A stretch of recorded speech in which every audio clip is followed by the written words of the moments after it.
Okay, I'm back and I'm recovering from the accident. Okay, I'm healing every day and I'm feeling a lot better. And I just counted my stitches and there are seven, not six. So I don't know why the doctor lady told me that there were six when there are seven. I'm feeling not too great because my doctor can't count apparently, but whatever. We're not gonna get into that. I'm just gonna do my tips for transitioners video. So let's get started. Okay, tip number one. I'm saying this tip first because I feel like it's the most important and it's not said enough on YouTube. And the thing is, do your own research. You don't want to rely on people as your like main fact because I feel like um, things are not everything that you can learn about your hair is said on YouTube, and you should really do your own research and like I don't know, learn all that you can instead of just relying off of what people say. Because in real life, when you want to know about something, you don't just ask your friends, like, hey, what is this? And just base it off of whatever they say. Like, maybe for some things you do, but not for, like, absolutely everything. You may go to, like, teachers or you may just look it up yourself because you want to make sure that your source is reliable. So I would say do your own research to make sure that, you know, the things that you're doing are reliable and you can learn about a lot of things your hair. Which brings me to my next tip is to avoid a whole lot of changes at one time. Because when you're learning about new hot oil treatments and new things to condition your hair with and shea butter masks and hair masks and all this other stuff, if you try them all at one time and your hair starts to break off or whatever, you don't really know what's causing the breakage of your hair. So you would want to like limit the things that you're trying and like try your hot oil treatment for like 2 weeks or so before you try something else. You know, you have to have a control to what you're doing to your hair. And when you're doing these changes and like you're trying out your new hot oil treatment, you want to make sure that you're doing it at the same time. Which brings me to my next tip is to have a hair routine. Now, when I say hair routine, I don't mean a strict hair routine. Make sure you deep condition your hair every Saturday night at 6 p.m. It doesn't have to be that strict. If you want to deep condition your hair every week, try to deep condition it, I don't know, every single weekend. And if you're doing hot oil treatments or hair masks, and try to do those in the middle of the week every week or every other week or however you want to do it. You know, it doesn't have to be strict, but your hair needs to adjust to the changes that you do make, and it needs to be able to rely on a set thing like, okay, I'm going to get more moisture added to me every time this week, and it can adjust and it can grow better or retain length better. And things to help it become stronger and stuff like that are vitamins and healthy lifestyles. Now, when I say healthy lifestyle, I don't mean go out and run 5 miles every day. Because if your goal isn't to lose weight, it's just to have healthy hair. You just need to exercise a little bit. And from Disney Channel, I learned that adults are supposed to have 30 minutes of exercise every day to have a healthy lifestyle. So you want to just try to get 30 minutes in. You know, walk on your treadmill, walk around your neighborhood, do something. Go out and play jump rope with some kids, just not random kids because somebody might not like that. And vitamins, you know, I see a lot of people advocating for hair vitamins on YouTube, like biotin and hair, skin, and nail pills. And that's okay. I actually take hair, skin, and nail pills. I like them all, right? Except you have to take them 3 times a day. It's kind of ridiculous, but whatever. But what was I gonna say? Yeah, you want to make sure that you're taking a multivitamin if you are gonna take pills for your hair, because if your body's not taken care of, it's not gonna like take your vitamins and just put them into your hair. Like your body doesn't understand, oh, this is for my hair. I just gotta put it into that. When it has important things like your heart, your organs, and stuff like that to take care of that to take care of. So your body's gonna take care of the important things first. So if you're gonna start taking vitamins for your hair, you want to take vitamins for your body as well. So yeah.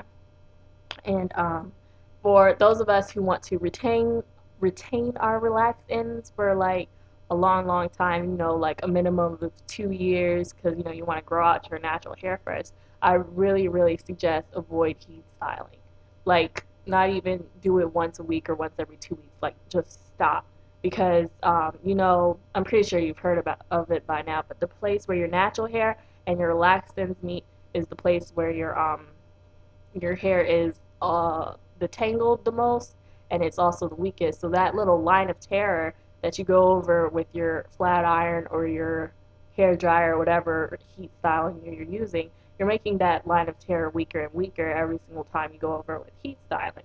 And I don't care if you're using heat protection or you take really good care of your hair, because there are a lot of girls who are like religiously taking care of their hair, making sure they're putting heat protectant products in it, and they still get heat damage. And that's okay, because you know you can put like curling cream in it for when you want to wear it curly, and yeah, make it look all cute or whatever. But still, like I used to straighten my hair religiously. Like back when I was relaxed, I would straighten it every single day, and I was ridiculous with it. And I don't know. I guess you can see some heat damage somewhere, because I haven't put anything in my hair right now. Like yeah, that's heat damage. It's really bad. But I don't know. I stopped like using heating styles completely after I learned that even when you put heat protectant in it, you're still damaging it. Because I didn't put heat. I didn't do anything. I didn't wrap my hair. I didn't do anything. I was terrible. I just didn't care. So I'm surprised that I have whatever little hair I do. December 31st was the last 2011 was the last day that I straightened my hair, and ever since 2012 I haven't straightened it once, and I see a major improvement. And also, when you're straightening your hair as you're going natural, you're damaging your natural curl. Yes, what I was trying to say was um, you're destroying your natural curl as it grows out. So you really don't get a chance to see what your natural curl looks like. And I feel like after doing all this work, you're seeing your natural curl is something that you really need to see. Like, I feel like I'm gonna stop saying like, I feel as though you're ruining, not ruining, but you're limiting yourself since you don't get to see your natural curl. Like if you're going natural, I feel as though you should be able to know what you look like with your natural hair. So I just highly recommend not doing heat styles at all, especially if you want to retain your natural ends, or if you want to be all natural, as considered, you know, using organic products and stuff. You want to use things with mineral oil and petroleum in it. And that's because they have, well, supposedly they have this false coating that disrupts your hair from getting any moisture locked in it or locked out. Like, I don't know. I've also heard that that was a lie, so I wouldn't take that too seriously. If you're already using products with mineral oil and petroleum in it, keep using them if they're working great for your hair. And also, products without that in it are like kind of on the pricey side. So just getting rid of all of your products that you already use and using what is it, all natural products, it can be pretty pricey.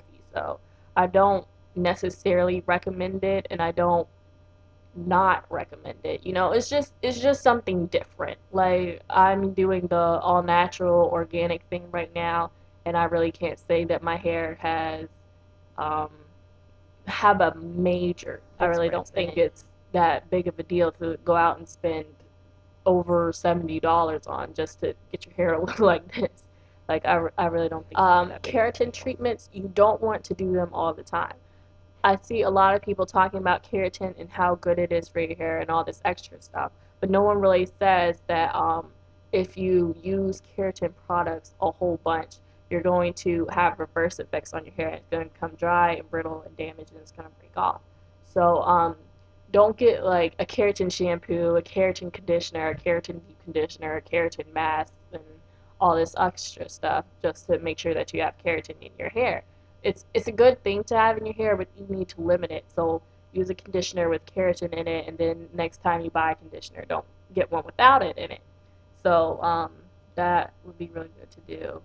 And also something that I learned recently, I think off of Natural 85's channel, really like that channel.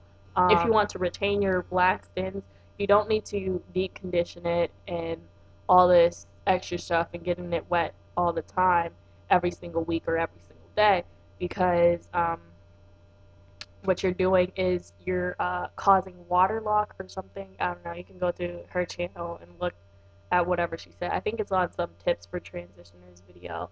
But yeah, you can have water locked in your relaxed ends, and that's going to make them break off because they can't take as much moisture as your natural hair can. So you really want to kind of balance it out as you're learning what to do with your natural hair. So yeah, those are my tips. Sorry if that video was all over the place and if it's really long, because I feel like it is about to be really long. I'm going to try to edit some things out, or maybe I won't because I'm that lazy. But thanks for being patient with me after I got in that accident. I really didn't want an accident to happen. And I'm going to try to be able to come on here more. But obviously, I can't just do it whenever the heck I feel like because my hair isn't always looking 100%. It doesn't look 100% right now. I just feel like it's decent enough to do a hair video. So thanks for watching. I'm going to have a questions video coming up. And what I mean by questions video is it's a video where I'm going to be asking you guys not personal questions, but questions that you do with questions about your hair that you do with, if you guys think this is okay, if you guys think this is not okay. And I feel like we can just have a big talk in the comment section if enough people participate. So yeah, please look out for that video and please participate in it because I feel like it has a whole bunch of potential and it could be great. So yeah, thanks for watching. Bye.